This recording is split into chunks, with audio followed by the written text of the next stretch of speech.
ಬರ್ಲಿ ನಮ್ಮ ಜೋಡಿ ನಂಬರ್ 1 ಲಾಕ್ಡೌನ್ ಜೋಡಿಗೆ ಜೋರಾದ ಚಪ್ಪಾಳೆ.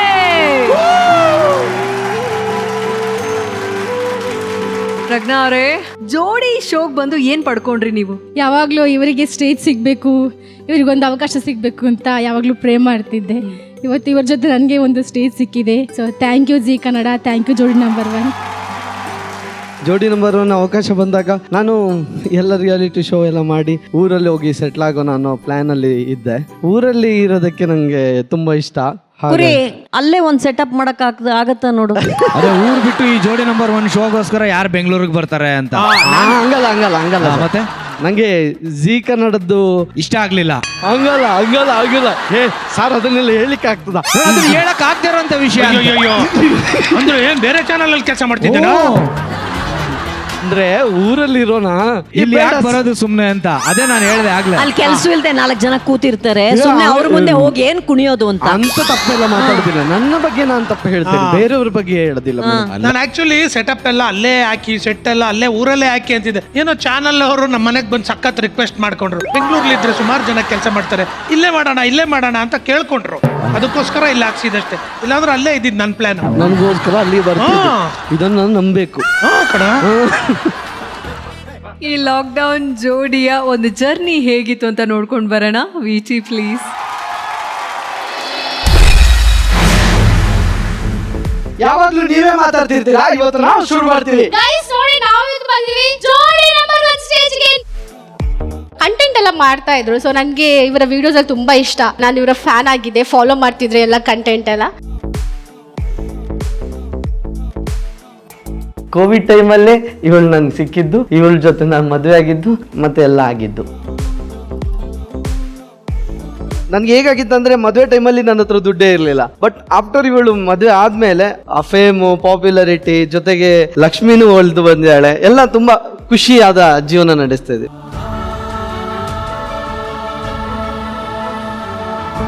ಬೆಂಗಳೂರಿಗೆ ಫಸ್ಟ್ ಬರಬೇಕಾದ್ರೆ ಈ ಪ್ರೊಡಕ್ಷನ್ ಬಾಯ್ ಆಗಿ ವರ್ಕ್ ಸಿಕ್ಕಿತ್ತು ನನಗೆ.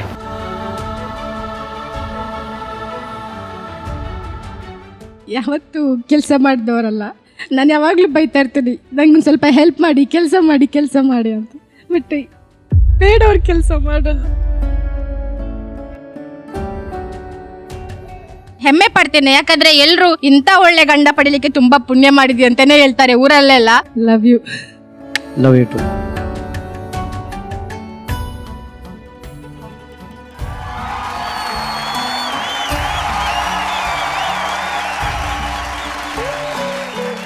ಬೇಜಾರಾಗತ್ತೆ. ಈಗ ಸೀಸನ್ ಮುಗೀತು, ಇನ್ನು ಯಾವಾಗ ಸೇರ್ತೀವೋ ಅಂತ ಗೊತ್ತಿಲ್ಲ. ಖುಷಿ ಆಯ್ತು. ಇನ್ನೊಂದು ಮಾತು ಹೇಳ್ಬೇಕಂದ್ರೆ, ತುಂಬ ಇನ್ನೋಸೆಂಟ್ ಇವರು. ನಾನು ಯಾವಾಗಲೂ ಪರಪರ ಅಂತ ಮಾತಾಡ್ತಾ ಇರ್ತೇನೆ. ನಾವು ಎಷ್ಟೇ ಜಗಳ ಆಡಿದ್ರು ಅದು ತಮಾಷೆಗೆ. ಇಲ್ಲಿ ಎಷ್ಟೇ ಕಸ ಹಾಕಿದ್ರು, ಎಷ್ಟೇ ಹೊಡೆದ್ರು ಬಡಿದ್ರು ಎಲ್ಲ ತಮಾಷೆಗೆ. ನಾವು ಯಾವಾಗಲೂ ಒಂದೇ ಆಗಿರ್ತೀವಿ. ನನಗೆ ಪ್ರಜ್ಞಾ, ಫಿನಾಲೆನಲ್ಲಿ ನಿಮಗೆ ಅಂತ ಒಂದು ಸ್ಪೆಷಲ್ ಟಾಸ್ಕ್ ರೆಡಿ ಮಾಡಿದ್ದೀನಿ. ಬರ್ಲಿ, ಪ್ರಾಪರ್ಟಿ ಬರ್ಲಿ.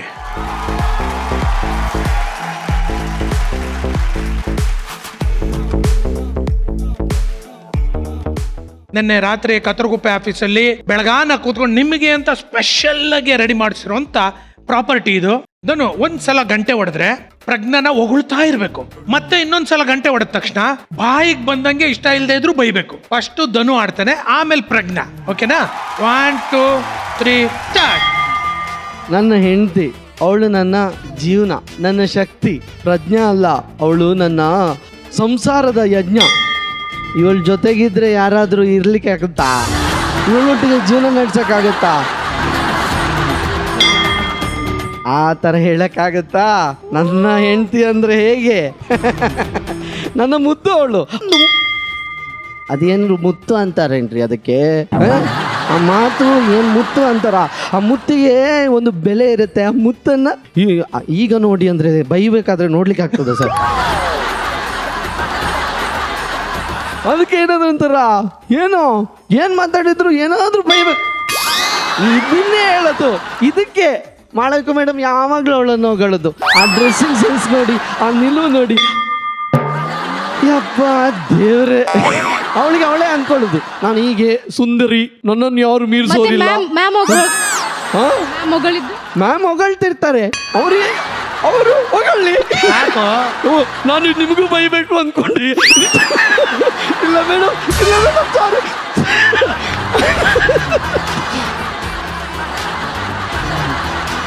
ನಿನ್ ಸರ್ದಿ ಮುಗೀತು. ಈಗ ಎಲ್ರು ಕಾಯ್ತಾ ಇರುವಂತ ಟೈಮ್ ಬಂದಿದೆ. ಪ್ರಜ್ಞಾ ಯಾವ ತರ ನಿನ್ನ ಹೊಗಳ್ಬೋದು ಬೈಬೋದು ಅಂತ ನೋಡೋಣ. ಎಂತ ಹೇಳಿದ್ರಿ ಇನ್ನೊಮ್ಮೆ ಹೇಳಿ ನೋಡುವ. ಹೇಳಿ ಈಚೆ ಬರ್ಲಿಕ್ಕೆ ಉಂಟು ಫಸ್ಟ್. ಬರ್ಲಿಕ್ಕೆ ಉಂಟು, ಅದೆಲ್ಲ ರೂಲ್ಸ್ ಇಲ್ಲ. ಎಲ್ಲಿ ಬೇಕಾದ್ರೂ ಬೈಬಹುದು, ಹೇಗೆ ಬೇಕಾದ್ರೂ ಬೈಬಹುದು. ಎಂತ ಹೇಳಿದ್ದು ನೀವು? ಎಂತ ಇದೇಂತ ಸರ್, ಅಲ್ಲಿಂದ ನಾನು ನಿಂತ್ಕೊಂಡು ಮಾತಾಡ್ಲಿಲ್ವಾ? ಹಂಗೆ ರೂಲ್ಸ್ ಮಾಡಿರೋದೇ ಹಂಗೆ ನಾನು. ಸರ್ ಗಂಟೆ ಹೊಡೆಯುವಾಗ ಫಸ್ಟ್ ಹೊಗಳಿಕೆ ತಾನೇ. ನನ್ನಿಷ್ಟ ಕಣ, ನನ್ನಿಷ್ಟ ಆಡಂಗಿದ್ರೆ ಆಡು, ಇಲ್ಲಾಂದ್ರೆ ಇಲ್ಲೇ ನಿಂತ್ಕೋ. ಮನೆಗೆ ಬರ್ತೀರಲ್ಲ ಗೊತ್ತದೆ, ಹೇಗೆ ಬರ್ತೀರಿ ಹೇಗೆ ಇರ್ತೀರಿ ನೋಡ್ತೇನೆ ನಾನು ನಿಮ್ಗೆ. ಅಯ್ಯೋ, ಗಂಟೆ ಹೊಡಿಯೋದು ಮರ್ತುಬಿಟ್ಟೆ ಚಾರೆ. ಹೊಗಳು ಈಗ ಹಾ ಹೊಗಳು ಹೊಗಳೋದರ ಸೀನ್ ಇಲ್ಲ. ಇದೆಂತ ಹೊಗಳಿಕೆ ಅಂತ ಉಂಟು, ಬೈಲಿದೆ ಇರೋದು. ಇಲ್ಲಿ ನಾನು ನಿಮ್ಗೆ ಕಷ್ಟಪಟ್ಟು ಇಲ್ಲಿ ಸಪೋರ್ಟ್ ಎಲ್ಲ ಮಾಡಿಕೊಂಡು ಇಲ್ಲಿ ಬಂದ್ರೆ ನಾನು ಅಲ್ಲಿ ಅಷ್ಟೆಲ್ಲ ಹೇಳಿದೆ, ನನ್ನ ಗಂಡ ಇನ್ನೋಸೆಂಟ್ ಪಾಪ ಅಂತ ಹೇಳಿ. ನಿಮ್ಗೆ ಒಂದು ಚೂರಾದ್ರೂ ಬೈ. ಅಪ್ಪಿ ಇರು ಅಣ್ಣ, ಗಂಟೆ ತಗೊಂಡೋಗಿ ಎಷ್ಟು ಬಿಡು. ಹೌದಾ, ನೀವಿಬ್ರು ಬನ್ನಿ ಇಲ್ಲಿ.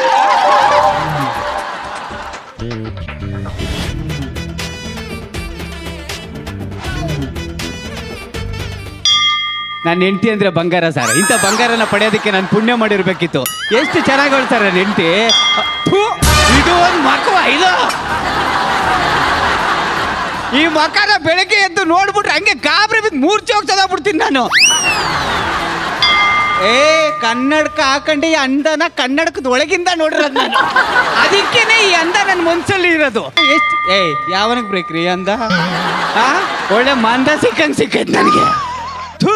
ಇಂಥದ್ದು ನಾನು ಪಡ್ಕೊಳ ಬಂದೆ ಅಲ್ಲ. ಪಡ್ಕೋಬೇಕು ಸರ್. ಇಂಥ ಮುತ್ತೈದೇನೋ ಪಡ್ಕೊಳ್ಳೋದು ನನ್ನ ಪುಣ್ಯ ಸರ್. ಎಂಥ ಪುಣ್ಯ, ಎಂಥ ಲಕ್ಷ್ಮಿ, ಇಂಥ ಮಹಾಲಕ್ಷ್ಮಿನ ಬಾ ಬಾ ಅಂತ ಯಾವುದೇ ಕಾರಣಕ್ಕೂ ಕರಿಬಾರ್ದು.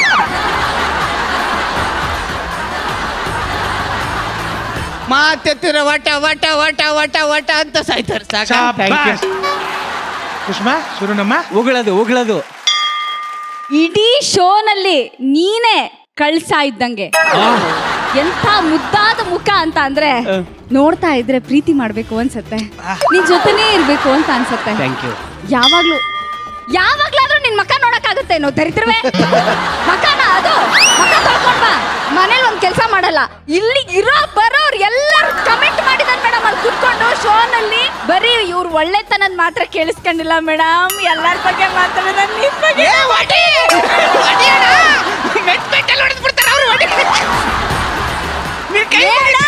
ನನ್ ಗಂಟೆ ನನ್ನ ಇಷ್ಟ.